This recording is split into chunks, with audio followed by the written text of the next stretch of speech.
Creo que estamos saliendo del infierno de manera exitosa. Porque la realidad es que nosotros llegamos al poder con una situación que conjugaba los tres peores elementos de las tres peores crisis de Argentina. Básicamente el desequilibrio monetario era peor que el que teníamos en la previa del 75, era el doble el desequilibrio monetario.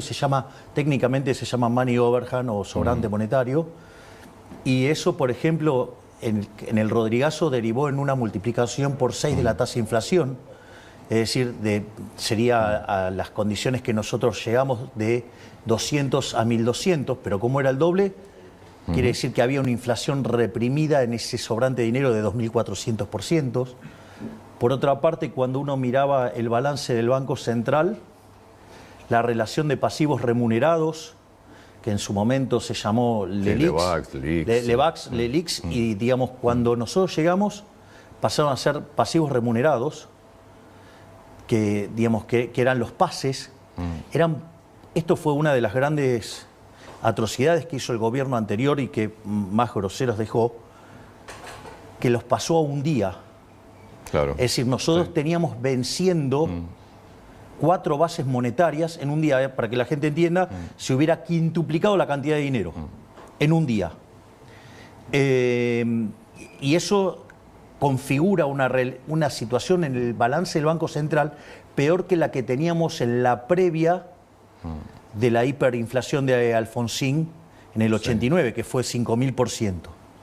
Y por otra parte teníamos indicadores sociales que eran peores que los que quedaron de la crisis del 2001. Es decir, cuando usted toma los indicadores sociales del 2001, hoy teníamos indicadores mucho peores. Por lo tanto, estábamos frente a una situación verdaderamente compleja y además teníamos, por ejemplo, que la inflación diaria en la primera semana de diciembre viajaba a un ritmo del 1% diario, que es 3.700 anual. En la segunda semana se aceleró el 7.500. Es más, cuando uno mira lo que es precios mayoristas, dio 54%. 54% anualizado implica 17.000. Ahora, ¿todo esto lo sabían antes de asumir o no? ¿O se encontraron con algo diferente? A ver, nosotros algunas de estas cosas las teníamos claras. De hecho, nosotros hicimos un programa económico para enfrentar un verdadero desastre, que es lo que hicimos, y por lo cual, digamos, ese exceso de aversión al riesgo es lo que permitió que fuera tan exitoso este combate contra la hiperinflación, por ejemplo. Porque no hay que olvidar que hoy la inflación mayorista fue del 2,1%. Eso anualizado da 28. Es decir, pasamos de una inflación que venía viajando del 17.000 a una que va viajando al 28. Es un montonazo, horroroso, pero del 17.000 al 28 hay una diferencia notable. Y además, si esto hubiera estallado, los niveles de pobreza e indigencia, digo, la pobreza estaría en torno al 95% y la indigencia arriba del 50%. Entonces, lo que sucede es que cuando uno se pone a mirar los números, había un montón de cosas. Primero, que la posición de los pasivos remunerados, que eran posiciones que estaban a 30 días, 60 días, 90 días, la habían pasado a un día. ¿Eso por qué cree que lo hicieron? Bueno, nuestra hipótesis es que ellos considerábamos que nosotros no éramos liberales libertarios, sino que consideraban que éramos liberales libertarados. Y que nosotros alegremente el primer día íbamos a abrir todo. Hubiera sido un caos eso. Claro, y eso hubiera derivado en una hiperinflación, en una crisis social sin precedentes, y ahí ellos hubieran hecho 2 por 1, por decirlo de alguna manera, porque hubieran sacado todas las huestes típicas del peronismo a hacer desmanes sociales, ataque a supermercados y demás durante las fiestas. Esto ya pasó en el 2001, 2002, ¿no? Digamos que con Duhalde y Alfonsín, digamos, desde la provincia de Buenos Aires coordinaron el golpe de Estado a De la Rúa, ¿sí? Digamos, y cuando llegó Duhalde al poder se acabaron los saqueos, ¿no? Pero dicho esto, además, no solo que volvían al poder en los primeros días de enero, sino que además mataban la idea de la libertad.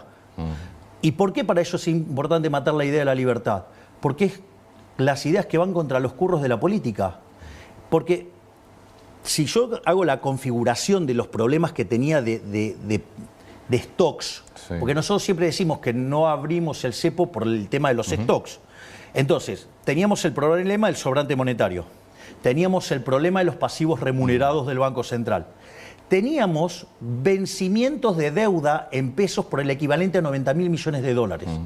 Teníamos vencimientos de deuda externa por 25.000 millones de dólares, donde gran parte de eso era con el Fondo Monetario Internacional y el acuerdo estaba caído. Es decir, donde Massa había incumplido sistemáticamente, y en ese contexto, que esas revisiones o rearmados pueden tardar entre 3 y 6 meses, nosotros volvimos a estabilizar el acuerdo en un fin de semana. No solo eso, sino que además estaba la deuda de la CIRA y de los dividendos atrapados. Para los importadores. Claro, que por el equivalente de 50.000 millones de dólares. Entonces, todo ese desequilibrio de stocks, si nosotros abríamos el cepo el primer día, se iba a producir una fuerte caída en la demanda de dinero y una corrida desde el peso hacia el dólar, y eso claramente hubiera generado una hiperinflación. Entonces, nosotros básicamente lo que empezamos a hacer es, dijimos, ok, acá hay que matar la inflación. Ahora, nosotros en nuestra hipótesis, la inflación es siempre y en todo lugar un fenómeno monetario. Digo, para aquellos que estén interesados en la discusión técnica, hoy yo cierro las jornadas del Banco Central y voy a estar discutiendo estos temas desde el punto de vista profesional y técnico, digamos a fondo. Sí. Entonces, ¿qué era? Había que cortar con la emisión monetaria. La emisión monetaria, usted tenía lo que se llama la emisión por sector fiscal, la emisión por sector financiero y la emisión por sector externo. La emisión por el sector fiscal, Argentina tenía un déficit fiscal de 5 puntos del PBI. Sí. Nosotros ¿qué hicimos? Hicimos el programa de déficit cero. Esto es muy interesante, porque fíjese, en 123 años, o sea, desde el inicio del siglo XX hasta hoy, Argentina tuvo déficit fiscal durante 113. Y en los 10 que no tuvo déficit fiscal fue porque estaba en default, con lo cual era mentira. Es decir, a nosotros nos decían que alcanzar el déficit cero era imposible, que no se podía ajustar más que un punto del PBI por año con suerte. Cuando nosotros dijimos que íbamos a conseguir el déficit cero en el primer año de gestión, nos dijeron que era imposible, que era una locura, que estábamos delirando, se nos reían de la idea de la motosierra. Ahora, es muy interesante esto. ¿Por qué? Porque lo logramos en un mes. Y esto es muy interesante porque además lo hicimos con mucha conciencia social. Porque el ajuste sobre, por ejemplo, obra pública, que la eliminamos de cuajo, las transferencias discrecionales de provincias, que la eliminamos de cuajo, que pasamos de 18 ministerios a 8, digamos, con reducción de personal, con reducción de, por ejemplo, de los curros de los gerentes de la pobreza. Bueno, toda esa situación, nosotros sobrereaccionamos el ajuste y le dimos contención social. Es decir, hicimos una... Por ejemplo, porque le paso números. Por ejemplo, nosotros... El plan 1000 días, algo fundamental para lo que es la conformación del cerebro de los chicos, 500% subió. El tema de los chicos que van a los colegios, ¿sí? Y entonces vio que es una situación muy complicada cuando los padres tienen que sacar a sus hijos del colegio, no solo por lo que le duele a los padres, sino por lo que implica para la reinserción de los chicos que tienen que cambiar de compañeros. Esto es una situación muy complicada. Dimos vouchers educativos por el 75% de la matrícula. Además, hicimos un plan para útiles que le llegó a 7 millones de chicos, que se multiplicó, subió un 800%. Es más, si usted toma la tarjeta alimentar y la AUH, hoy cubre la canasta básica, cuando el gobierno anterior tan social, digamos, cubría la mitad. Ahora, ¿saben lo que pasa en la calle? Claramente. Yo ando por la calle. Ando mucho más de lo que la gente se imagina. ¿Y cree que la gente va a tener paciencia mucho más tiempo? Porque el dinero no alcanza, está claro. A ver, lo que hay que comprender es que el populismo no es gratis. Sí. El populismo no es gratis. Vamos por parte. Porque yo la pregunta que puedo hacer es, bueno, ¿qué me propone que haga alternativamente? yo estoy proponiendo esto. ¿Usted qué me propone alternativamente? ¿Seguir con lo que hacía Massa? Massa y el kirchnerismo, ¿sabe cuánto financió de déficit en el último año con emisión monetaria? 13% del PBI. 13% del PBI. Es un escándalo. Entonces, la contracara era ir a la hiper, la contracara era 95% de pobres, la contracara era 60% indigentes. Usted me dice el número de pobres e indigentes, es horroroso. Terrible. Es terrible. Ahora, fíjese, porque publican el dato del primer semestre. Sí. Y dicen, no, saltó de 41 a 52. No. Digamos, si lo descompongo por trimestre, tengo 56 y 51. ¿Sí? Con lo cual saltó en el primer trimestre y después bajó en el segundo trimestre. Ahora, si lo tomo, digamos, con una frecuencia más corta, están los números de Martín González Rosada, digamos, el Ditela. En realidad, al inicio salta a 57 y hoy la cantidad de pobres está en 49. Es decir, ya bajamos 8 puntos la pobreza. Esto no es un chiste. Es decir, después del cimbronazo, bajamos 8 puntos la pobreza. Entonces usted me podría decir, bueno, pero la discusión es qué pasó durante diciembre. Ahí, digamos... Esa es la discusión de Rubinstein, no mía. Bueno, mire qué interesante, lo deshonesto que es intelectualmente Rubinstein. Porque Rubinstein dice, no, bueno, esto es culpa de Milei que devaluó. ¿Cómo me va a decir que es culpa mía que devalué si había una brecha del 200%? El tipo de cambio, el paralelo era 3 veces el oficial. Y además teníamos 12.000 millones de dólares de reservas internacionales de neta negativa. ¿Cómo me va a decir que es mi culpa? Digamos, fíjese, lo puedo hacer con un ejemplo tonto. Digo, suponga lo siguiente, que usted tiene controles de precios, porque había controles de precios en el gobierno anterior, ¿no? Digo, porque esa parte también la gente se lo olvida. Entonces, usted tiene control de precios. ¿Qué es lo que pasa cuando hay control de precios? La consecuencia natural de esto, que es el desabastecimiento. De hecho, las góndolas, fíjese que en la última parte del año estaban súper vacías. Ahora, ¿qué pasa? Como usted toma pobreza e indigencia por una línea de ingresos, ¿qué es lo que pasa? Usted tiene dados los ingresos y del otro lado compara una canasta. ¿Sí? Forma una canasta y mira cuánto cuesta. ¿Qué pasa? Usted tiene los precios controlados y eso es lo que entra en la canasta. Claro, pero usted después va a la góndola y no está. Entonces, si usted lleva esa situación al límite, llega un momento que no hay más nada en la góndola. Cuando no hay más nada en la góndola, ¿cómo se arregla? O sea, se compra lo que aparece en el supermercado. Pero se comió toda la góndola, se comió todo el capital. Todo lo que había estoqueado, digamos, que estaban en la góndola, desapareció. ¿Cómo lo arregla? ¿Cómo hace para que vuelvan los productos a las góndolas? Tiene que liberar los precios. Cuando usted libera los precios, obviamente que la canasta usted la sincera y ahora la canasta es más cara. Pero no es que más cara ahora, era más cara antes. Lo que pasa es que como no permitían subir los precios, obviamente los productos desaparecían. La única forma, porque usted sabe que yo le puedo decir que el tipo de cambio vale $1.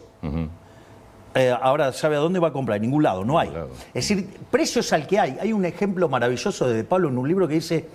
Va un hombre a un bazar y se quiere comprar un jarrón. Entonces le dice, ¿cuánto cuesta ese jarrón? $1.000.000.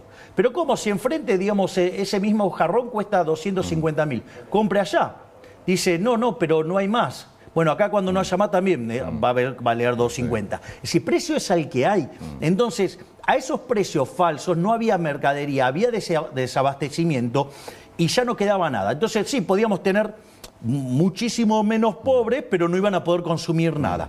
Cuando usted sinceró, porque necesitaba que vuelvan los productos a las góndolas, eso implicó un salto en los precios de los productos y dado los ingresos implicó un aumento de pobres e indigentes. Ese sinceramiento, para que se empiece a reconstruir la economía, usted lo que tiene es que hizo que se sincerara el número de pobres que dejó el kirchnerismo, que era 57%. Hoy, después de 10 meses de programa económico de estabilización, hay 49. Es decir, bajamos 8 puntos la pobreza. Y hay algo que es más interesante, que es, y esto lo señaló días atrás en una nota que le hizo acá Luis Majul a José Luis Daza, que es interesante el punto. Porque si yo tomo el último dato del PBI desestacionalizado y lo miro contra diciembre, o sea, estoy hablando del EMAE, ¿no? Que es la estimación mensual del PBI. ¿Sabe cuánto cayó el PBI? 0,6%. De diciembre a hoy.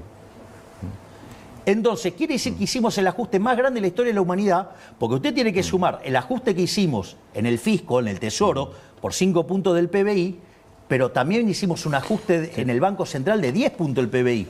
Y Después, la actividad solo cayó 0,6. Si yo miro industria, hoy estoy arriba el desestacionalizado respecto de noviembre. Entonces, lo que digo es, cuando se hicieron experimentos como estos, no de esta magnitud, porque nadie tuvo el coraje de hacer algo así, no solo en Argentina, sino en el mundo, ¿sabe qué? El PBI no cayó menos de 10. Entonces quiere decir que algo habremos hecho bien. ¿Y sabe qué hicimos bien? ¿Cómo manejamos la cuestión cambiaria? Porque achicamos el exceso de demanda de divisas y por lo tanto achicamos el exceso de oferta en el resto de la economía y eso permitió que el ajuste fuera sin tanta caída en la actividad. Y eso, ¿sabe por qué? Porque además le devolvimos a la gente 15 puntos del PBI en términos de lo que no emitimos, que es una estafa la emisión. Ahora le quiero preguntar del tema proyecciones económicas, porque las consultoras privadas, algunas bastante reconocidas y creo también que usted sigue, están mostrando que lo que viene todavía no está claro como crecimiento, que hay muchos sectores que no terminan de recuperar. En un minuto le quiero preguntar eso, porque recién estamos viendo también que hay tomas en distintas facultades y me gustaría... ¿Puedo recordar algo que dijo usted el sábado? Sí, claro, sobre cómo las no. universidades? No sé si lo tenemos a mano. Porque se disparó también una polémica importante con esto, porque muchos vieron que era tal vez la puerta abierta de una universidad pública que va a dejar de ser gratuita. Pero usted decía esto el sábado. La verdad incómoda de la educación argentina es que la Universidad Pública Nacional hoy no le sirve a nadie más que a los hijos de la clase alta y los ricos y la clase media alta. En un país donde la gran mayoría de los niños son pobres y no saben leer, escribir ni realizar una operación matemática básica, el mito de la universidad gratuita se convierte en un subsidio de los pobres hacia los ricos, cuyos hijos son los únicos que llegan a la universidad con los recursos, la cultura y el tiempo como para poder estudiar. La universidad ha dejado de ser una herramienta de movilidad social para convertirse en un obstáculo para la misma. ¿Qué universidad quiere el gobierno? A ver, voy a poner esto en orden porque eso es una parte de un discurso que dura 12 minutos. El primer punto es lo siguiente. Acá no está en discusión. No está en discusión la universidad pública y no está en discusión el tema de que es no arancelada. No arancelada. Es decir, porque gratuita no es. Está claro, sí. No arancelada. No arancelada. Es decir, alguien la está pagando. La pagan los que no van. ¿Ok? O los que van. La pagan mayormente. Usted tiene que mirar el neto. El que va es un beneficiario neto. Ah, correcto, sí, está bien. El que no va Seguro. es un pagador neto. ¿Ok? Entonces no es que es gratis. Gratis no es. Es no arancelada. Y no está en discusión ni la universidad pública y tampoco está en discusión que sea no arancelada. Eso, no hay ninguna idea de cambiar eso. Está fuera de discusión. Mire, yo le voy a contar algo. Yo esto en campaña lo mencioné, pero a veces no se entiende o parece abstracto. Hay un libro maravilloso que yo cité mucho durante la campaña que se llama Los Fundamentos de la Libertad de Hayek. Son 3 libros. El libro antes se escribía en otro formato. Sí. La riqueza de las naciones son 5 libros, o sea, bueno, se escribía en otro formato. Son 3 libros. Cuando usted lee el libro 1 y el libro 2, lee Hayek y dice, pero ¿cómo Hayek era narcocapitalista? No, Hayek no era narcocapitalista. Hayek era un liberal clásico. Porque ¿qué es lo interesante del tomo 3? Lo del tomo 3 lo que dice es, bueno, pero la gente quiere Estado. ¿El Estado qué es? El Estado es un seguro. Entonces, si usted, digamos, quiere un seguro, esto vendría a ser un seguro de educación. Sí. Ok, entonces el Estado lo provee y, digamos, la sociedad decidió tener ese seguro, lo tiene. Y si después lo quiere, después el Estado ofrece distintas formas de financiarlo, bueno, digamos, usted puede discutir la forma en que se financia, pero de vuelta, acá no está en discusión ni la universidad pública, ni tampoco está en discusión que es no arancelada. O sea, va a seguir siendo universidad pública no arancelada. Eso no se toca. Bien. Lo que sí está en discusión es, yo le hago una pregunta, todos estos que defienden y que están haciendo todo este revuelo, ¿acaso están a favor de que se utilicen las universidades políticamente para robar en beneficio de determinados delincuentes de la política? Porque el punto es, ¿ustedes están a favor del robo? Es decir, yo lo único que estoy diciendo es, como esto está siendo pagado por todos los argentinos, desde mi punto de vista, creo que corresponde que esos fondos tengan que ser auditados. ¿Sí? Porque los impuestos no se pagan voluntariamente, se pagan a punta de pistola. No hay duda que tienen que ser auditados. Bueno, entonces tienen que ser auditados. La pregunta es, entonces, ¿por qué no quieren ser auditados? Si no está en discusión la universidad pública, si no está en discusión que es no arancelada, ¿por qué entonces tanto problemas? ¿Porque las queremos auditar? ¿Sabe quién no quiere ser auditado? Principio de revelación se llama, el que está sucio. Es decir, y todo este revuelo es tomar una causa noble, como es la causa de la universidad pública no arancelada, y agarrar y ocultar los curros de los delincuentes. Esto es lo mismo que pasa Eso está claro. Pero Antonio, esto es lo mismo que pasó con el tema de los gerentes de la pobreza. ¿Qué fue lo que encontró la ministra Petovelo? Que se utilizaban los planes sociales para hacer política. Básicamente, todo el mundo creía que por el hecho de haber dado una tarjeta, eso evitaba que los gerentes de la pobreza manipularan a la gente. Y en realidad, ¿qué era lo que pasaba? Usted, para poder cobrar, ¿sí?, necesitaba que una suerte de veedores, ¿sí?, le validara que usted había hecho tareas. Las tareas, ¿saben cuál era? Era ir a las marchas. Y además, usted tenía que dejar la mitad. Entonces, fíjese qué interesante, porque nosotros cuando arrancamos con este tipo de operaciones, lo primero que hicimos fue que quitar la obligación de registrarse, de dar la prestación. Nos criticaron fuertemente porque decían, no, están fomentando lo vago. No, lo que estábamos haciendo era terminar con el curro de los gerentes de las pobrezas. Porque al no tener que ir a certificar, la plata le llegaba a la persona vulnerable de manera plena. Lo que pasa es que ahí el gobierno tenía acceso a los números y se puede presentar en la justicia. Con las universidades... No, bueno, solo sabemos lo que pagamos porque, digamos, claro, no hay auditorías. Yo no tengo ninguna duda de que tiene que ser auditado, pues es dinero de todos nosotros. Bueno, eso es lo que estamos pidiendo nosotros, Antonio. Pero contra eso, también es cierto que en el presupuesto está presupuestada, valga la redundancia, la mitad de lo que piden las universidades. Es decir que, evidentemente, pero, a ver, la hay un pregunta desfinanciamiento de las universidades. No, pero la pregunta es, ¿está universidades. cerrado el presupuesto? Todavía tiene que debatirse en el Congreso. Bueno, entonces que cuando lo debaten en el Congreso, que cambien la composición. Que le saquen a un sector. Pero siempre cumpliendo la ley del déficit cero.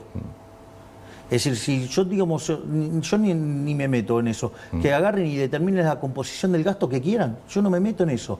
Pero sí le puedo decir algo. Algunos datos. Primer punto, si yo miro 123 años de Argentina... Sí. Argentina es el país que más crisis tuvo en el mundo, tuvo 23 crisis. De esas 23 crisis, 21 tienen origen fiscal. Y esas 21, digamos, tienen déficit fiscal alto o estrafalario. Sí, correcto. Las más estrafalarias son el Rodrigazo con 14 puntos del PBI, en el 75, la tablita cambió en el 82,11, la hiperinflación de Alfonsín en el 89,8, la convertibilidad con 7, son los más escandalosos. Por lo tanto... Usted ahí tiene un punto, digamos, en favor del equilibrio fiscal. No solo eso, sino que además la contraparte de la política fiscal que nosotros estamos llevando ha hecho que el riesgo país de 3.000 esté en torno a 1.100 hoy.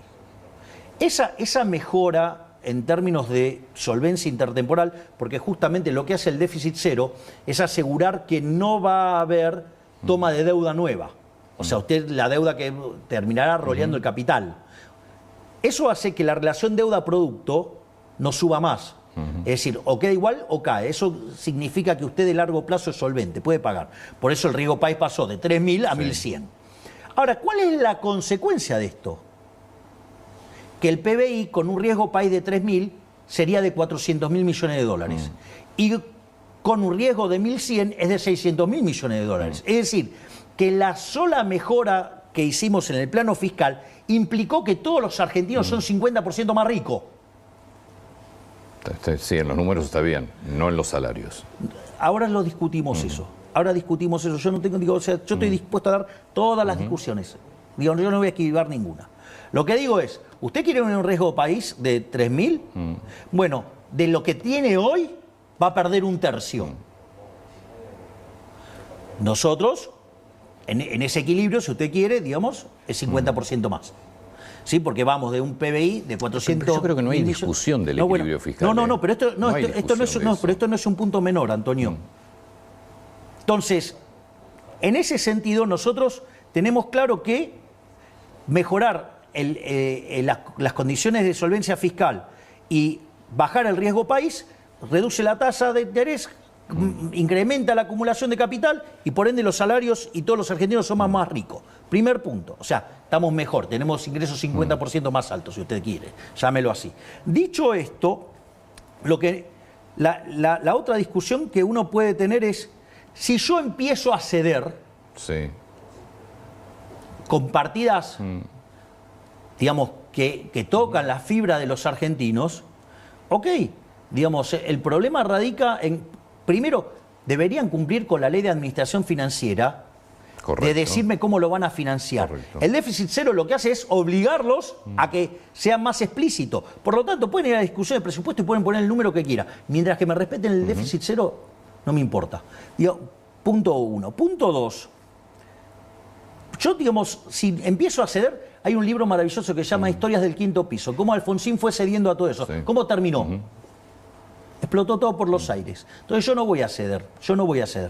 Y le voy a pasar un dato adicional. Si yo vuelvo a entrar en ese sendero de política, que nos vuelve a llevar a un riesgo país de 3.000, ya le dije, digamos, perdemos un tercio de PBI. La plata en dólares que le entra a las universidades es la misma. Es decir, con los porcentajes que tiene ahora, dado un PBI de 600.000 millones de dólares, le toca un determinado dinero. Con el aumento, pero un PBI de 400.000 millones, ¿sabe cuánto es el dinero? Es el mismo. Pero ¿qué es lo que pasa? Implica que usted está perdiendo un tercio del PBI per cápita. Ahora, pero esto no es menor, Antonio, porque suponga que estuviéramos perdiendo 210.000 millones de dólares. 70.000 lo estaríamos perdiendo por menor actividad. Y 140.000 millones lo estaríamos perdiendo por salto en el tipo de cambio real. Entonces quiere decir que mientras que las universidades quedan con la misma cantidad de dinero, el promedio de los argentinos es 33% más pobre, pero como eso implica además un salto en el tipo de cambio real, la cantidad de pobres e indigentes en la Argentina sube. ¿Me quiere decir a quién le sirve esto? Pero es que yo creo que no está en discusión el equilibrio fiscal. El que lo discute es porque evidentemente quiera que al país le vaya mal. No tengo dudas de eso. Entonces cuando sancionan una ley que lo hagan con el financiamiento atrás. Tampoco tengo dudas de eso, pero aparte tienen que cumplir con la ley y decir de dónde se va a financiar. Bueno, pero yo no tengo la culpa que entonces se hagan las cosas mal. No, pero no pasa por ahí. Yo lo que digo es, si en el Congreso se debate el presupuesto y los diputados deciden, vamos a financiar, el presupuesto está, las universidades están pidiendo, no sé si eran 7 billones de pesos, en el presupuesto está 3 billones 200, piden el doble. Si diputados decide darle esa partida a las universidades... Y va a tener que bajar de otra. Sí. Usted no tiene problema. Ninguno. Ninguno, pero que sean explícitos. ¿A quién le quieren sacar la plata? Es decir, digamos, lo que hay que tener claro es que el déficit cero no se negocia. Entonces, usted quiere subir una partida, súbala. Yo no tengo problemas con eso. Lo que le digo es... Tiene que bajar otra. Está claro que los docentes no están bien pagos. Eso es indiscutible. A ver, los docentes no están bien pagos, no de obra. Es... histórico eso. Seguro, pasa que ahora es presidente usted. Ah, bueno, claro. Digamos, entonces los tipos que no lo arreglaron me vienen a reclamar a mí por lo que, digamos, pasa hace 40 años. Yo digo, más allá de quienes les reclaman. Pero de vuelta, pero yo lo que estoy diciendo es que no quiero arreglarlo. Yo estoy diciendo, estoy dispuesto a arreglarlo. Lo que estoy diciendo es, acá tienen el presupuesto. Sí. Perfecto. Vean cómo lo quieren reasignar. Pero lo que yo le estoy diciendo es, acá hay una restricción que es el déficit cero, déficit financiero cero. Si yo pago los intereses de la deuda, con el resto hagan lo que se les da la gana. Pero no voy a subir impuestos. Además, tampoco voy a tomar deuda nueva. ¿Sabe cuál fue el único gobierno que bajó la deuda verdaderamente en los últimos 40 años? No vale contar, digamos, las reestructuraciones, porque eso es eso es robarle al acreedor. Sí. Nosotros ya bajamos 20.000 millones de dólares de deuda. ¿Qué me cuenta? ¿Por qué cree? Si, yo voy a algo. Para mí, en serio, no hay discusión del equilibrio fiscal. Me parece que discutir que el país sigue... No, pero hay gente que sí lo discute. Sí, no... Para mí no hay discusión. Como no hay discusión de la universidad pública. No, hay gente que dice, no, bueno, se puede financiar con emisión monetaria. No, sí, con inflación. Con impuesto inflacionario. Es decir, con una estafa a los más vulnerables, o sea, estafando a los que menos tienen. Sí. O, digamos, con deuda, rompiéndole la cabeza a las generaciones futuras. ¿Le preocupa que no se apruebe el presupuesto? No. Gobernaré con el de 2023, si no. 2 años seguidos. No es mi problema, es un problema del Congreso si no lo quiere aprobar. ¿Qué está viendo en el Congreso? Veo gente muy preocupada. Gente que sabe que si a este gobierno las cosas les salen bien, a ellos les va a ir muy mal, porque se les terminan los curros, se les termina el robo y se les termina la mentira. Es decir, el consenso alfonsinista, la corrección política, esta idea socialdemócrata de entender la vida, fracasó. Y lo que nosotros vinimos a decir con esto es, basta, se terminó la decadencia argentina y a partir de ahora entramos en un camino que va a hacer que en 35 años seamos una potencia mundial. Porque esa es la propuesta nuestra. Fíjese esto. Nosotros enviamos la ley bases, la cual fue aprobada. Menem hizo la reforma estructural más grande de la historia argentina. Cuando usted toma la ley bases más el DNU, es 8 veces más grande. O sea, nosotros con el 15% de la Cámara de Diputados y el 10% de la Cámara de Senadores hicimos la reforma estructural más grande de la historia argentina. ¿Sabe qué implica eso? Saltar en el índice de libertad económica 90 puestos. Es decir, hoy Argentina institucionalmente se empieza a parecer más a países como Alemania, como Francia, como Italia, ¿sí? Entonces, ¿qué quiere decir esto? Que nosotros entramos en un sendero que más tarde, más temprano que tarde, vamos a duplicar el PBI. Entonces, la pregunta es, si esto sale bien, abrazar las ideas de la libertad sale bien, ¿sabe qué significa? Que todo el curro de los políticos, los delincuentes de la política perdieron. Es decir, van a tener que ir a trabajar honestamente como trabajan todas las personas que están acá, a ganarse el pan con el sudor de su frente. Si no la suya, sino la de ellos mismos. Si no le aprueban el presupuesto, sigue con... Creo que es histórico en la Argentina, sería el 2.º año consecutivo sin presupuesto. ¿Y si no puede firmar más DNU? Jugaré las reglas de juego que... A ver, fíjese esto, a mí me han dicho un montón de cosas, que era antidemocrático, no sé la cantidad de barbaridades que me dijeron en la campaña del miedo, que armó Massa, ¿sí? Y fogoneada por los brasileros, ¿no? Porque eso también hay que tenerlo en cuenta. La pregunta es, ¿de dónde yo me salí del orden democrático? Todo lo que yo hice está dentro del orden democrático. Sin duda, como lo hicieron muchos presidentes también. Bueno, por eso. Pero ahora hay un proyecto, o al menos quieren lo que quieren es limitar los DNU. Yo juego con las reglas de juego que plantea el sistema. Y eso lo he hecho sistemáticamente. Es decir, he usado, digamos, todo el aparato institucional que me permite jugar. Yo juego dentro del campo de juego. O sea, yo, digamos, soy un tipo que respeta las reglas. Es decir, yo respeto el reglamento, por decirlo de alguna manera. Volviendo al Congreso, a mí me llamó mucho la atención la semana pasada, para mí uno de los discursos más fuertes, yo lo critiqué mucho, pero me gustaría conocer su opinión. Pichetto la semana pasada. ¿Qué son, presidente? ¿Cuál es el programa que tienen? Es un barco sin luces en el mar, un tren que no llega a ninguna estación, una sociedad anónima de destrucción masiva de lo poco que nos queda de un cierto nivel de bienestar en el Estado argentino, una empresa de demolición, S.A. ¿Qué es lo que expresan con este plan económico que no sabemos cuál es el plan? ¿Cuál es el plan? ¿El ajuste al estilo Martínez de Oz? Esto fue en el debate por el veto a la ley de financiamiento universitario. Bueno, lo primero que podría decir de las reflexiones de Pichetto es que es alguien que verdaderamente es un ignorante en términos de economía. Porque primero es absolutamente inválido la comparación con el programa de Martínez de Oz, porque básicamente yo le diría, una de las cosas que no hizo el programa de Martínez de Oz fue justamente hacer el ajuste fiscal. Otra cosa que yo también le podría decir, eso fue en un régimen dictatorial, y esto es en democracia. Por lo tanto, ese tipo de analogías es bastante poco feliz. Pero más allá de eso, usted, ¿cómo es un programa de estabilización? Un programa de estabilización en un país normal, razonable, tiene tres patas. Tiene un programa fiscal, un programa monetario y un programa cambiario. Si ustedes se fijan, nuestro programa fiscal es déficit cero.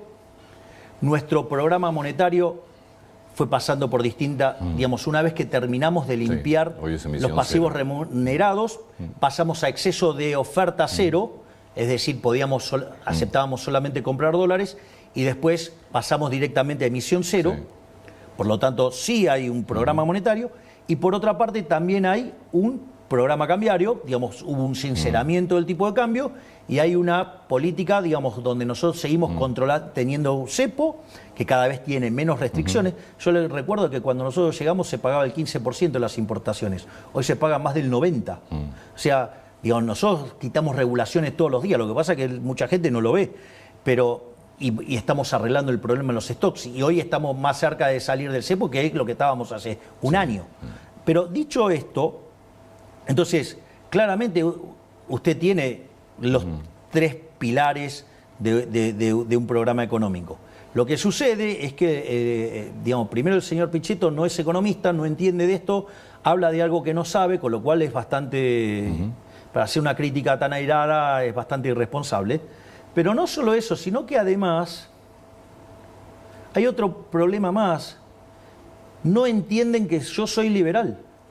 ¿Por qué? Porque están acostumbrados a los viejos planes heterodoxos, que había política de ingresos, que había, digamos, se fijaban precios, se fijaban salarios, se fijaban precios de bienes fundamentales, por decirlo de alguna manera, y tarifas. Era todo un conjunto de regulaciones de precios. Bueno, yo soy liberal, yo creo en los precios libres, no creo en ese tipo de controles.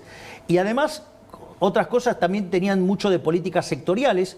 Yo no creo en eso, yo soy liberal, yo creo, esto además está probado, se llama don't pick the winners, no elegir los ganadores. Es decir, porque eso además genera muchísima corrupción, porque imagínese que usted le está dando, digamos, ventajas a un determinado negocio.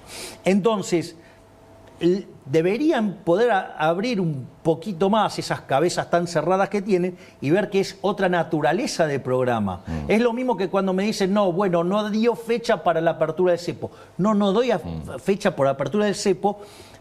¿Por qué? Porque soy liberal, porque yo, digamos, si fuera un dirigista, yo le puedo dar fecha, hora, todo, pero no soy un dirigista, soy liberal. Entonces, por ejemplo, yo dije que íbamos a arreglar el problema de los pasivos remunerados.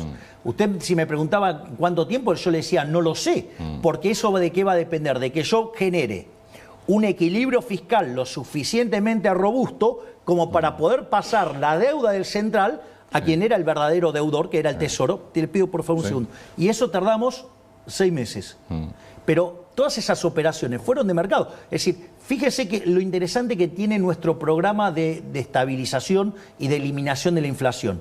Porque nosotros pasamos de una inflación del 17.000 anual al 28 anual, pero no pasamos por una hiperinflación, ¿no? Que eso implica una licuación de los activos de la economía que hace muy fácil estabilizar, porque es como, digamos, el revólver se queda sin balas. No solo eso, sino que además no aplicamos un plan Bonex. no controlamos precios, no controlamos el tipo de cambio, o sea, no tenemos un tipo de cambio fijo, ¿sí? Y además lo estamos haciendo con recomposición de tarifas, porque hoy las tarifas cubren el 80% del costo. Es decir, y nosotros estamos haciendo todo eso. Y suponga que el tipo de cambio lo controlan, el 2%. Bueno, está bien, digamos, tiene una pauta de devaluación. Pero sí, pero es mucho más libre de lo que consideran, porque el programa de emisión cero hace que el tipo de cambio se parezca más al de mercado. Y fíjese que desde 1500, hoy todos los tipos de cambio están convergiendo a 1150. Y si usted toma el oficial y lo corrige por riesgo país, está casi en 1100. O sea, la brecha verdaderamente ya es muy chiquitita. Es decir, desapareció, y esto no pasó nunca en la Argentina, convergiendo desde arriba hacia abajo. Siempre fue por saltos devaluatorios. Exacto. Esto, digo, algún mérito debemos tener. Y le voy a decir algo.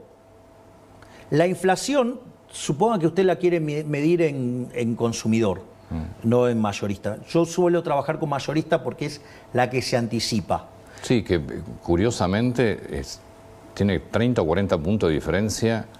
O sea, debería estar más baja todavía la minorista, porque la de insumos es que tarde o temprano va a colapsar. Por eso digo, esto requiere paciencia. Ahora, fíjese esto. Si yo tomo la observada del último mes, 3,5, sí. Yo tengo una inflación inducida por el programa hasta que... Sí, por el crawling fundamentalmente. Claro, pero eso porque es la contracara de que todavía no puedo abrir el cepo porque todavía tengo problemas de stocks. Sí, hay un 2% de devaluación. Entonces tengo una devaluación del 2% más la inflación externa. Suponga 2,5 mensual. Quiere decir que yo tengo de 3,5, la inflación que está generando monetaria, verdadera, el programa es 1. ¿Sabe cuánto es? Quiere decir que el día que yo limpié el problema de los stocks, quiere decir que yo puedo llevar la inflación al 1. ¿Sabe cuánto es 1% mensual? 13 anual. Mire lo bien que venimos, pero ¿qué requiere? Paciencia. Porque la contracara de que la inflación tienda a cero es que va desapareciendo lo que se llama el sobrante monetario. ¿Se acuerda que yo empecé hablando de la situación previa al Rodrigazo? Cuando usted tiene controlado el tipo de cambio y emite dinero, ¿qué es lo que pasa? La contracara es que pierde reservas. Cuando usted pierde muchas reservas, en general o se devalúa o se ponen controles. Que todo el gobierno anterior siempre controles, que casi que le fuera imposible comprar un dólar. Bueno, el cepo. El cepo. Eso es lo que hace que usted demande más pesos que los que quiere tener. Porque los está demandando compulsivamente, aumenta la base el impuesto inflacionario y le cobra más impuesto inflacionario. Dicho esto, si usted abre, le pasa lo del Rodrigazo, multiplicar por 6 o por 12, dados los números que nosotros teníamos. Dicho en la tasa de inflación, ¿no? Entonces nos hubiéramos ido a 2.400% de inflación solo por el tema monetario. Imagínese si se hubiera multiplicado por 5 la base monetaria, imagínese la ejecución de los puts, imagínese los 90.000 millones de dólares en deuda en peso que teníamos. Entonces, cuando usted toma esa situación, el money overhang se resuelve o porque sube la demanda de dinero o porque se achica la oferta de dinero, pasan las dos cosas y suben los precios. Entonces usted lo que tiene es que con la inflación que corrió y con el freno en la emisión y la recomposición de la demanda de dinero, hoy la inflación es 1%. Cuando esa inflación desaparezca, que es la diferencia entre la observada y la inducida, quiere decir que ese día el money overhang desapareció. ¿Qué quiere decir esto? Que no sobran más pesos. Si no sobran más pesos, ¿sabe cuántos dólares necesito para abrir el mercado? 0. Gracias. Gracias, entendió todo. Y le cambio medianamente de tema. ¿Mira encuestas? Sí. ¿Y le preocupa? No. Eso también ahí hay otra parte del discurso de Pichetto que a mí me parece sumamente interesante. Porque, cuando dice que usted cree que ganó, pero en realidad perdió. Claro, exacto. Dice, sostiene el veto, como sostiene el veto, cree que ganó, pero en realidad perdió. Bueno, eso muestra lo anacrónico y lo analógico que es el círculo rojo y en especial Pichetto, que es parte de ese círculo rojo. Porque varias cosas. Nosotros nunca discutimos que la universidad sea pública y no arancelada. Nosotros lo que queremos discutir es que sean auditadas. Sí. No por nada las universidades como institución perdió 20 puntos de imagen. Con lo cual, digamos, o sea, y si la gente empieza a mirar con la lupa lo que están haciendo la gente en las universidades, van a seguir cayendo en imagen, ¿no? Y además la caída, digamos, en las manifestaciones fue notable. Es decir, la segunda fue un cuarto de la primera. Y además con el aparato peronista, digamos, había muy poquitos pero entonces estudiantes. Hay un tema de comunicación del gobierno. Ahora están todas las universidades tomadas prácticamente. Bueno, que la gente vea lo que están haciendo. Claro, pero... Digo, vamos a ver cómo le va. Si ustedes... Pero si el problema no es la universidad pública y no es la cuestión de que no son aranceladas. Y eso no va a cambiar. Solo los queremos auditar. Entonces, si usted no quiere ser auditado es porque es un chorro. Más claro, le voy a echar agua. El que no quiere ser auditado es porque es un chorro. Acá la discusión es si quieren ser o no auditados. No quieren ser auditados. Bueno, ¿por qué no quieren ser auditados? Porque la política utiliza las universidades para financiarse. Eso es lo grave. Que usen las universidades una causa noble para financiar la mugre inmunda de la política. Eso es lo grave. ¿Y por qué cree que los alumnos o un sector de los alumnos están tomando, que no saben esto? Porque aparte son militantes políticos. Y además, digamos, habría que ver, digamos, las cosas que hacen los profesores en las aulas, que es un tema que también es complicado. Pero no es parte de esta discusión. Lo que quiero es otra cosa, porque ese punto que señala Pichetto muestra lo analógico, ¿sí? Digo, lo que es lo más inmundo de la vieja política. ¿Sabe qué? ¿Para qué está la imagen? Para comérsela. Usted acaba de nombrar la imagen de la universidad como dato que cayó. Fuerte. Pero fíjese esto, y con las cosas que están haciendo se le va a caer mucho más. Pero les preocupa entonces, ustedes ven las mediciones de Nosotros miramos las encuestas, pero ahora también si quieren hay una discusión de cómo se miran las encuestas, que esto también es interesante. Me interesa lo de la imagen además. Bien, creo que... fíjese esto, porque esto es muy importante. Cuando usted tiene la imagen y va a gobernar, usted toma decisiones, las decisiones son en conflicto. La toma de decisiones es en conflicto, porque acá hay intereses en el medio. Entonces usted, digamos, ir hacia un sistema libre, a todos los chorros los pone en jaque. Con lo cual todos los chorros van a tratar de hacer lo imposible para hacer fracasar el programa. Ok, dicho esto, entonces obvio que usted en el medio de esas internas va a perder imagen, eso es natural. Y la imagen está para eso. O sea, ¿qué es lo que le quiero decir? Mire, yo vine a ser el mejor gobierno en la historia. Yo vine a poner de pie a la Argentina, a terminar con la decadencia y que entre en un sendero que en 35 años se convierta en una potencia mundial. Ese es el marco. Entonces yo tomo decisiones en función de eso, no de qué me pasa con la imagen. A mí no me importa lo que pasa con la imagen. A mí lo que me importa es poner a la Argentina de pie. O sea, ¿qué es cómo piensa Pichetto y cómo piensa el Círculo Rojo y cómo piensa la vieja política? Mirar la imagen, a ver qué opina, qué dice esto, qué dice el otro. Cuando usted cae en eso, usted se va a encontrar que entonces empieza a ceder a todas las demandas.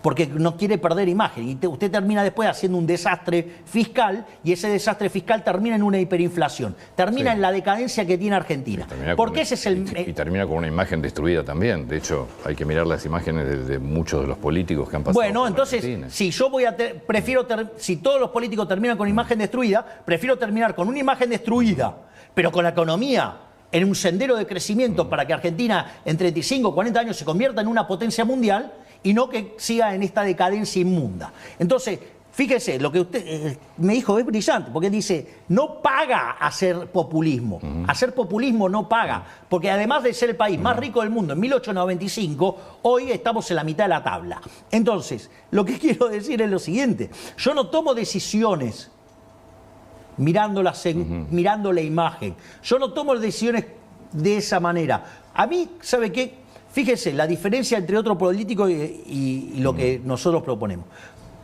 Yo esto lo dije en un reportaje que me hizo Alejandro Fantino en la previa. Dije, mientras que los otros políticos le piden el voto para que le den el poder y que ellos decidan sobre su vida, yo pido el voto para devolverle el poder a la gente y que la gente sea el propio arquitecto de su futuro. Con lo que implica percibir los beneficios, pero pagar los costos, ¿no? Digo, ese conceptualmente. Segundo punto, Fíjese esto. Yo siempre que digo que esto es un trabajo para mí. De hecho, ¿por qué renuncio a la jubilación de privilegio? Porque lo miro como un trabajo. Si yo lo miro como un trabajo, a mí, ¿sabe qué? Me dieron un job description. Mi job description, ¿qué dice? Usted tiene que bajar la inflación y usted tiene que terminar con la inseguridad. Tiene 4 años más 4. Digamos, el job description es por estos 4 años. Si yo le digo, mire, la inflación está bajando, es innegable que está bajando. Evitamos un desastre hiperinflacionario y la inflación está bajando. Con lo cual esa parte del job description la estoy cumpliendo. No solo eso, sino que además la inseguridad. Fíjese qué maravilloso, digamos, lo que está haciendo la ministra Bullrich. Llámese el plan Bandera en Rosario. ¿Sí? Bajó 70% los homicidios. ¿Sí? Si usted toma el total del país, bajaron más de 11%. Si usted, lo que tiene que ver con el protocolo antipiquete, el protocolo antibloqueos para que no bloqueen a las empresas, ¿sí? Lo que tiene que ver con tribunas, seguras, lo que tiene que ver con la seguridad, por ejemplo, en los medios de transporte. Entonces, mire todo lo que se está haciendo, todo lo que tiene que ver con los operativos antidrogas. Entonces, en eso también estamos cumpliendo. O sea, estamos cumpliendo en todas las cosas que me plantearon el job description. Y le voy a comentar una anécdota para que se vea más claro cómo yo pienso los problemas. Luego de que ganamos las elecciones, voy a la Quinta de Olivos a visitar al expresidente Alberto Fernández. Sí. Entonces, cuando terminamos de desayunar, fuimos a caminar por la Quinta. Y entonces el expresidente Alberto Fernández me dice que se sentía como un rematador mostrándole la casa al nuevo propietario. Y yo le contesté, no te equivoques. Yo no soy el nuevo propietario, yo soy el nuevo inquilino. Por 4 años con opción a 8. ¿Está claro? Es decir, entonces esta gente está mirando todo el tiempo la cuentita electoral. Y yo vine acá a arreglarle el problema a los argentinos. Yo no soy esa basura de política de antes. Esa es la política que hundió a los argentinos. Yo vengo a hacer lo que me encargó la gente. Y si después me quiere renovar, me lo renueva. Y si no, que me ponga una patada en el traste, no tengo problema. Pero yo no voy a negociar mis promesas de campaña. Pero las encuestas las mira. Sí, pero la forma en la cual usted mira las encuestas, usted la puede mirar las encuestas de la manera, digamos, estúpida, como las mira Pichetto, o como las mira el Círculo Rojo, o como las miraba el Siniestro. ¿Sí? Entonces agarraba, miraba las encuestas y tomaba decisiones mirando las encuestas. ¿Sabe cuál es el problema si usted hace eso? El problema es que si usted hace eso, la suma de demandas es infinita. Es incompatible con los recursos que usted tiene. Entonces eso deriva siempre en un colapso fiscal. No por nada Argentina de los últimos 123 años tuvo 113 déficit. No, pero esto es importante. Ahora, ¿qué es lo que pasa? Hay una frase que yo suelo usar regularmente y que es muy valiosa, que dice, el que no sabe lo que busca no entiende lo que encuentra. Es decir, si hay algo que yo siempre marco en las reuniones de gabinete es el norte, a dónde quiero ir. Y le encomiendo a cada uno de mis ministros qué es lo que necesito de cada uno de ellos. Y eso, digamos, o sea, se lo puede decir cualquiera de mis ministros, las decisiones las tomo delante de mis ministros. Sí. O sea, no es que voy y después me encierro y pido encuestas y resuelvo en función de eso. No, yo resuelvo acorde a mis ideales, a donde yo dije que voy a llevar la economía, al país. Dicho esto, ¿qué es lo que me da la encuesta? La encuesta me da el estado de situación. Me sirve para saber la radiografía de qué es lo que siente la sociedad. A partir de ahí, nosotros fijamos un norte y diseñamos las políticas que nos lleven a ese norte. Es muy distinto la forma de hacer política, porque la otra es la del populista. Esto es darle una visión de estadista. Es decir, lo que yo diría de la posición de Pichetto, digo, pobre Pichetto, digamos, está cargando él con toda la basura que es toda la política tradicional. Yo pensé que Pichetto era más aliado del gobierno. No, él es aliado del Partido del Estado. Es un tipo que siempre vivió del Estado, es un tipo que fue el que comandó la bancada del kirchnerismo en el Senado, es el que usó los artilugios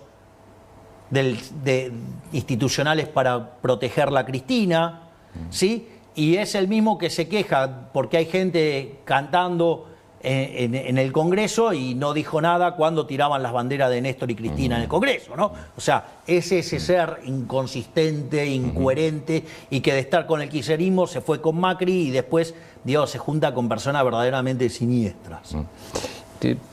Aerolíneas Argentinas. Bien, fíjese esto, cuando nosotros mandamos todo un programa de privatizaciones, eran cerca de 50 empresas.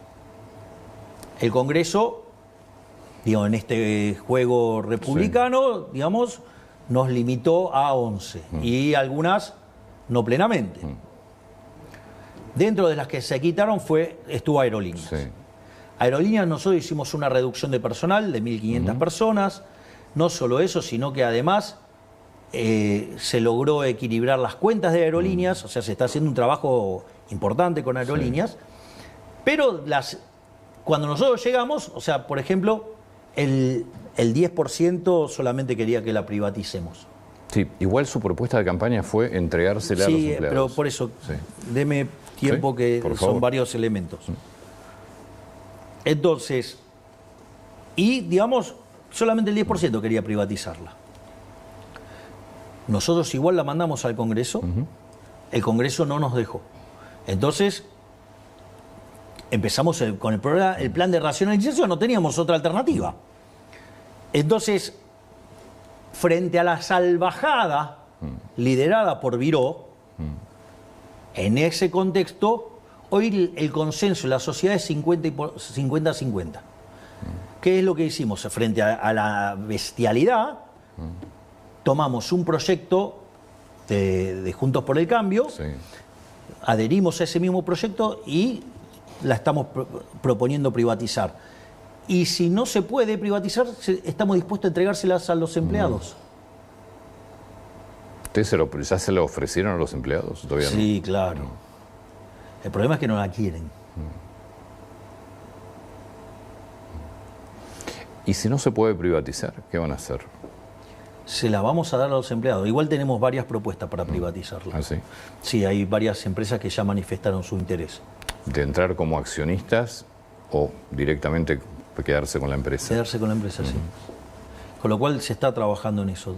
Por lo menos hubo reuniones con 5 líneas aéreas. ¿Y si los números siguen el curso que están teniendo y queda una compañía saneada, ¿para qué venderla? ¿Y para qué tenerla? Yo particularmente creo que tiene que tenerla, pero... ¿Pero por qué? Si Brasil no tiene, el propio Lula privatizó Varig, o el propio Mujica, Pluna en Uruguay. Sí, digamos que Pluna era casi privada. Lo que había hecho el Estado en Uruguay era un aval que terminó cayendo. Yo creo que tiene que ser estatal, pero es mi idea. Yo creo que tiene que tener una línea aérea argentina. Pero pregunto, si las cuentas están en orden. Nosotros pusimos las cuentas en orden y cuando venga el próximo, ¿qué hacemos? De vuelta volvemos a hacer populismo con las empresas del Estado. Digo, demuéstreme alguna empresa del Estado que funcione mejor que una privada. Porque cuando el Estado se equivoca, le pasa la cuenta al pagador de impuestos. Cuando una empresa privada se equivoca, digamos, se hace cargo el empresario. ¿Y cuándo se va a definir eso? Ahora estamos mandando esta ley. Si no pasa, bueno, se la entregaremos a los empleados. Vuelvo al tema crecimiento económico o marcha de la economía. Yo estaba viendo los últimos informes de distintas consultoras, entre ellas, bueno, ahí creo que hoy en la etapa de, no sé si de página 12 habla de 1816. Lo que muestran las consultoras es... Pravda 12. Pravda 12. Sí, pero la consultora es una consultora de mucho nombre. Y lo que está mostrando es un crecimiento de muchos sectores en julio, menos sectores en agosto y menos sectores en septiembre. ¿Qué es lo que ven ustedes? Nosotros consideramos que la realidad es heterogénea y que en ese momento hay momentos que tira más y hay momentos que tira menos, pero nosotros creemos que, digamos, en el neto los números son positivos y estamos saliendo. ¿Qué creen el año que viene de la Argentina? De hecho, digamos, fíjese, yo no hablo de números, pero mire el consenso de mercado. ¿Cuánto es? Digo, el consenso de mercado habla de una expansión del PBI de 5 o 6%. Sí. Bueno. ¿Eso es lo que ustedes estiman también? Más allá del mercado. No, digamos, tiene que haber proyecciones. No, en pero el Ministerio de Economía. pero nosotros no trabajamos, digamos, las proyecciones. Nosotros las utilizamos para armar escenarios, no para. Entonces, fíjese que una de las cosas que tiene la ley de presupuesto con déficit cero es una construcción que neutralice el efecto de la inflación y del crecimiento, justamente para eso, para que usted tenga el equilibrio fiscal independientemente de eso. Digo, la responsabilidad del crecimiento económico no es mía. De vuelta, no soy fatalmente arrogante. Ustedes tienen que, el gobierno y el Estado tienen que dar las condiciones para que las inversiones privadas hagan crecer la economía. Las condiciones son que yo les ofrezco equilibrio fiscal, no emisión, o sea, una moneda fuerte, y le aseguro, que no va a tener turbulencias cambiarias. Yo me ocupo de eso. El resto, las inversiones las determina el sector privado. Y yo le podría decir que hay muchos elementos para ser optimistas respecto a la evolución futura. El primer punto es el siguiente. Si usted se fija, sistemáticamente los salarios reales vienen subiendo. Es decir, los salarios le vienen ganando hace 5 meses seguidos a la inflación. Punto 1. Las jubilaciones vienen ganando en términos reales, de hecho están más de 5% arriba de lo que estaban en noviembre. Y si usted la toma en dólares, se triplicaron. Con una economía mucho más cara en dólares también, ¿no? Bueno, está bien, pero usted gana el triple en dólares hoy. La jubilación me cuesta el triple vivir en dólares. En la Argentina no crea porque, los precios no subieron, 200%. Así que, no es cierto eso. La inflación no es del 200%, es del 100%. Dicho esto, por lo tanto usted tiene mejoras en los salarios reales, tiene mejoras en las jubilaciones. De hecho, yo le mencioné el trabajo de González Rosada, que la pobreza pasa del 57 al 49.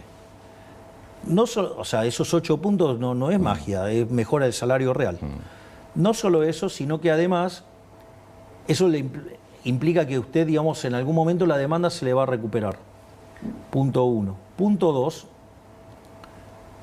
Usted tuvo un ciclo de stocks. Sí.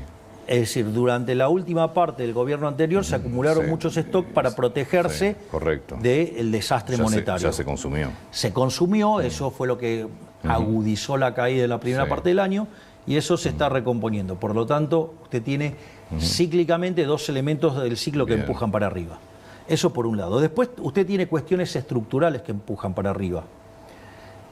El haber hecho el ajuste fiscal, el haber... una de las cosas que implica es una fuerte baja de la tasa de interés. Y eso es lo que permite que haya más crédito, más inversión. Que es uno de los sectores que muestra recuperación, el tema créditos. No solo eso, sino que además, fíjese, porque esto es interesante, eso implica que usted puede acumular más capital, eso es más trabajo, esos son mejores salarios. No solo eso, sino que además hay un tema no trivial. Nosotros cuando asumimos estábamos discutiendo la hiperinflación, hoy estamos discutiendo créditos a 30 años con cláusulas de ajuste. Ahora, fíjese qué interesante, porque todo ese ahorro fiscal de 15 puntos del PBI se volcó ¿a qué? A que hubo un aumento del ahorro y que eso ahora va a financiar el sector privado. Esto es muy importante porque esto es algo que puede generar crecimiento económico, aun cuando usted siga teniendo cepo. Y el otro elemento adicional importante es que nosotros hicimos reformas estructurales, no solo que hicimos la reforma estructural más grande de la historia argentina, 8 veces más grande que la de Menem, sino que además, fíjese lo que es el Ministerio de Sturzenegger, todos los días desregulando algo, todos los días desregulando algo. Entonces nosotros estamos yendo hacia una economía más libre. Mi objetivo es que Argentina sea la economía más libre del mundo y que de esa manera Argentina se convierta en el país más próspero del mundo. O sea, nosotros trabajamos todos los días en ese objetivo. Con lo cual, si usted se fija, estamos... Las cuestiones cíclicas juegan a favor y las cuestiones estructurales juegan a favor. Digo, lo que pasa es que Roma no se construyó en un día. Claro. Es decir, usted el crecimiento económico no lo construye en un día. Entonces, yo, lo que digo, hay que mirar los números con mayor detenimiento. Hay que, si usted viene de una caída, y usted frena la caída, está claro que está mejor, porque frenó la caída. Bueno, si usted toma estos números acá en el piso y compara contra el año anterior, claro que le van a dar negativo. Sí. Eso es una obviedad. ¿Pero a usted le importa la historia o le importa de acá para adelante? A mí hoy para adelante, ya está. Le digo, a todo el mundo le importa para adelante. No sé. Lo que pasó ya pasó, es parte de la historia. Yo creo que hay algunos que están mirando para atrás. Pero Bueno, está bien, no importa, que miren para donde quieran. O sea, yo digo, Sí. le voy a proponer a los argentinos mirar para adelante. Parece bien. ¿Ok? Entonces, entonces tengo que estar mirando los desestacionalizados. Cuando miro los desestacionalizados, tengo números muy positivos. Cuando yo miro el PBI, digamos, de julio, que dio 1,7, ¿sabe cuánto es? Digo, si yo le digo una economía que crece al 5%, es un numerazo, ¿no? Es un número muy bueno. ¿Sabe cuánto es de crecimiento desestacionalizado mensual eso? 0,4. ¿Se da cuenta que 1,7 es un numerazo? ¿Se da cuenta que cuando la industria dio 1,5 es un numerazo? ¿Qué es lo que quiero decir? Son números muy fuertes. Obviamente son tan fuertes que en el mes a mes usted va a reacomodar. Y el otro tema que es muy importante, que andan, digamos, con la estupidez esa del consumo. Porque pareciera que los empresarios son todos tontos que producen para no vender. Digo, sería bastante sospechoso que sean tan tontos. Digo, cuando son así, yo diría, ¿por qué no tratan de ser más respetuosos y tratar de ver qué es lo que están haciendo? Porque una de las cosas que pasa es que cambió la modalidad de venta. Entonces, de repente, los indicadores de consumo que tenemos, primero que nunca predijeron bien el consumo. Primer punto. Segundo punto, son cosas muy puntuales. Ahora, ¿por dónde cree que más compra la gente? Por Mercado Libre. Mire lo que son los números de Mercado Libre. Le propongo que mire lo que es el tuit que hizo Galperín. ¿Por qué no se ponen a mirar los números de Mercado Libre ahora cuando se publiquen los datos que se haga la presentación de balance? Y vamos a ver dónde estamos en consumo. Presidente, muchas gracias por el tiempo. No, por favor, Muy muchas atento, gracias a usted, Antonio. Es la marcha del león, rugiendo cada vez.